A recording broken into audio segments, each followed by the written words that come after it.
ஈசாக்கு சாயங்கால வேளையிலே தியானம் பண்ண வெளியிலே போயிருந்து அப்படின்னா, அவர் அன்னைக்கு ஒரு நாள் மாத்திரம் தியானிக்க போகல, அவருடைய வழக்கத்தின்படியே.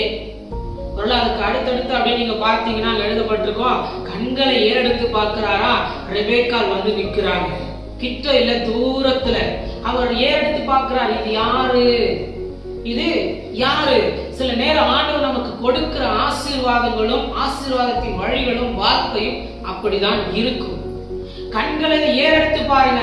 அவர் கொடுக்கும் போது அது என்னன்னு தெரியாது, அது எப்படிப்பட்டதுன்னு புரிஞ்சிக்க முடியாது. அது எதுக்காக நமக்கு கொடுத்திருக்கிறார் எதுவுமே விளங்காது. ஆனாலும் கர்த்தர் கொடுத்தார் என்று அதை ஸ்தோத்திரம் பண்ணி வாழ்க்கையில் ஏற்றுக்கொண்டு பாருங்கள், கர்த்தர் பெரிய காரியமே செய்வார். ஆமென். ஒருவேளை இந்த வசனத்துக்கு இங்கிலீஷ்ல எப்படி இருக்குன்னா, அவர் வயல்வெளியிலேயே தியானம் பண்ண, அப்படிதான் எழுதப்பட்டிருக்கும். வயல்வெளியில அவர் தியானம் பண்ண செல்லும் பொழுது ஏறெடுத்து பார்க்கிறார்.